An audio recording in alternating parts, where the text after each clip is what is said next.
आज की सबसे बड़ी खबर है कि सीबीएसई बोर्ड ने गाइडलाइंस जारी कर दिया है कि आपका रिजल्ट कैसे तैयार किया जाएगा। सुप्रीम कोर्ट में 2 दिन तक बहस चला और बहस चलने के बाद सीबीएसई के जो बाकी हुए पेपर्स थे, जो बचे हुए पेपर्स थे, जो रिमेनिंग एग्जाम्स थे, उसको सुप्रीम कोर्ट ने कैंसिल कर दिया है। तो अभी एग्जाम नहीं होगा, ना ही 10वीं का, ना ही 12वीं का, ना ही सीबीएसई का, ना आईसीएसई बोर्ड का। तो दोस्तों फिर कैसे रिजल्ट तैयार होगा? और रिजल्ट आपके आने की उम्मीद है 15 जुलाई तक आपके रिजल्ट आ जाएंगे, चाहे सीबीएसई बोर्ड हो चाहे आईसीएसई बोर्ड हो, दोनों का, आईसीएसई बोर्ड हो या सीबीएसई बोर्ड हो, दोनों का रिजल्ट 15 जुलाई तक आ जाएंगे। तक मतलब उससे पहले भी आ सकते हैं, यानी 15 जुलाई डेडलाइन है, 15 जुलाई के तो आना ही आना है, उससे पहले भी आ सकते हैं। तो दोस्तों ये गाइडलाइंस आज के दिन जो जारी हुआ है, क्या है, सुप्रीम कोर्ट ने किसको ग्रीन सिग्नल दिया है, किसको ओके बोल दिया, सुप्रीम कोर्ट ने किसको परफेक्ट माना है, इस वीडियो में देखिए। चैनल पर नए तो सब्सक्राइब कर लीजिएगा, ऐसे यूजफुल वीडियो आपके हित के लिए और आपके परिवार के हित के लिए और देश के हित के लिए वीडियो जो है इसी चैनल के माध्यम से मिलता है। तो दोस्तों जरूर इस चैनल को सब्सक्राइब कीजिएगा, लाइक भी कर दीजिएगा, बेल आइकन को नोटिफिकेशन प्रेस कर दीजिए, कमेंट के माध्यम से बताइएगा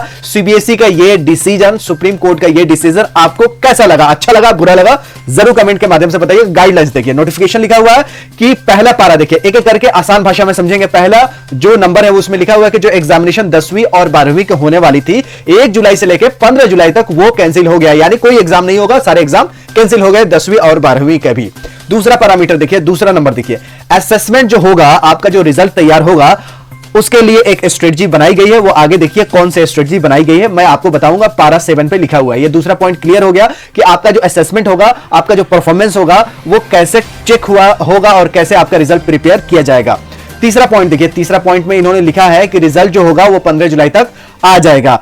इसलिए आएगा कि आप हायर एजुकेशन में एडमिशन ले सकते हैं या आप अब्रॉड पढ़ना चाहते हैं, आउट ऑफ इंडिया पढ़ना चाहते हैं, तो भी आपके लिए ऑप्शन जो है वो ओपन हो जाएगा। जब तक रिजल्ट नहीं आएगा, कैसे आप दिल्ली यूनिवर्सिटी में एडमिशन ले पाएंगे, कैसे जामिया में एडमिशन ले पाएंगे, कैसे जेएनयू में आप एडमिशन ले पाएंगे, कैसे बीएचयू में एडमिशन ले पाएंगे, कैसे आप JEE main, IIT, NIT, ISC, मतलब कैसे आप एडमिशन ले पाएंगे जब तक रिजल्ट नहीं आया। तो रिजल्ट आपका 15 जुलाई तक आ जाएगा, इन्होंने प्रेस रिलीज में कह दिया है, तो आ ही जाएगा। चौथा नंबर पॉइंट देखिए कि 12वीं का सीबीएसई का जो एग्जाम है वो आपको जो कंडक्ट करवानी थी 1 जुलाई से 15 जुलाई, अगर आप चाहते हैं कि आपका जो नंबर आ गया 15 जुलाई को वो कम आ गया है, उसमें और इंप्रूवमेंट की जरूरत है, तो आपको ऑप्शन दिया जाएगा। फिर से आप जो 1 जुलाई से लेकर 15 जुलाई में जो पेपर्स होने थे 12वीं के, सिर्फ 12वीं वालों को ऑप्शन मिलेगा, 10वीं वालों को नहीं। 10वीं वालों को तो रिजल्ट आ जाएगा, वही पक्का माना जाएगा, उसमें कोई इंप्रूवमेंट नहीं। लेकिन 12वीं वालों को जो पेपर बचे हुए थे उनमें वो चाहते हैं कि उसमें इंप्रूवमेंट चाहिए, तो इंप्रूवमेंट अगर उसमें चाहिए तो वो उनको ऑप्शन मिल जाएगा। जब भी माहौल अच्छा बनेगा, अक्टूबर नवंबर दिसंबर, जब भी सितंबर अक्टूबर नवंबर दिसंबर, तब आपका एग्जामिनेशन करवाई जाएगी। चौथा पॉइंट में। पांचवा पॉइंट देखिए, क्लास 10th के लिए फाइनल रिजल्ट होगा, कोई आपका क्लेम नहीं है, कोई आपको इंप्रूवमेंट नहीं है। 10वीं का जो रिजल्ट आएगा 15 जुलाई तक वो फाइनल होगा। 12वीं के लिए ऑप्शन मिलेगा कि अगर आपका लगता है कि मार्क्स कम है तो आप फिर से पेन पेपर जो बेस्ड पेपर एग्जाम्स होंगे उसमें आप अपीयर हो सकते हैं।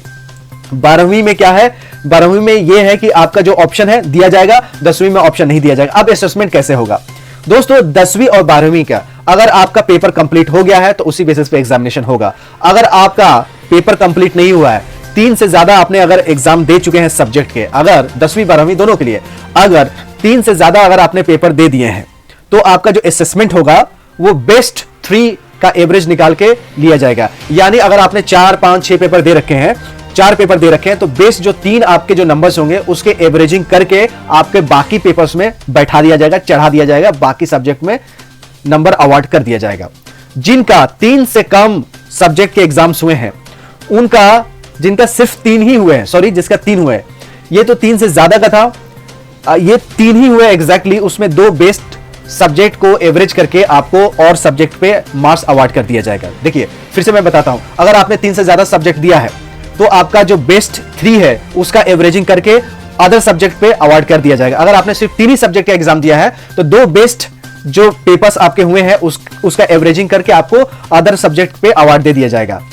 अगर सिर्फ कुछ ही स्टूडेंट का सिर्फ 1 या 2 सब्जेक्ट का एग्जाम हुआ है, उनका जो रिजल्ट है इंटरनल असेसमेंट पे, प्रैक्टिकल पे, प्रोजेक्ट असेसमेंट पे, इन सारे जो पैरामीटर्स है उस पर ध्यान रखते हुए आपका रिजल्ट तैयार किया जाएगा। जिनका सिर्फ 1 या 2 पेपर रह चुके हैं, स्पेशली सिर्फ 12 के ऐसे हो गए हैं और सिर्फ दिल्ली में, बाकी सबका ये ऊपर में ही फॉल करेगा।